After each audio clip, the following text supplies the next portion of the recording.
Hello again, and welcome to episode 3 of Mongolian Democracy Through 80 Questions. Today, we're asking a critical question. Why does democracy need political pluralism? In other words, real choice. In this episode, we'll explore what political pluralism means, why it's more than just having multiple parties, and how Mongolia has embraced and challenged this idea since 1990. What is political pluralism? Political pluralism is a fancy term, but the idea is simple. A democracy must allow many different political parties, ideas, beliefs, and interests to exist and compete. In David Betham's book, he emphasized that democracy depends on genuine political competition.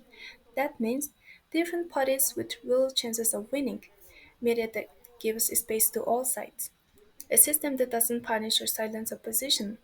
Without pluralism, elections become meaningless. Imagine choosing between only one party, one message, and one option. That's not a choice, that's control. Since 1990, Mongolia has allowed multiple political parties to form and compete. Mongolia has over 30 registered political parties, and two dominant ones were the Mongolian People's Party and the Democratic Party, was alternated in power. Smaller parties like Civil Will, Green Party, and Right Person Electorate Coalition have also played important roles. Media openness. There is a range of independent news outlets and TV stations, although some are owned or influenced by political interests. Social media has become a new platform for alternative voices. Public participations. Citizens are increasingly engaged, especially young voters. Protests, campaigns, and independent candidates are becoming more common. Challenges. Some smaller parties struggle to get media attention or funding. Political polarization is growing. Misinformation and online manipulation can distort real choice. So while pluralism exists, it needs protection, not just in law, but in culture and media.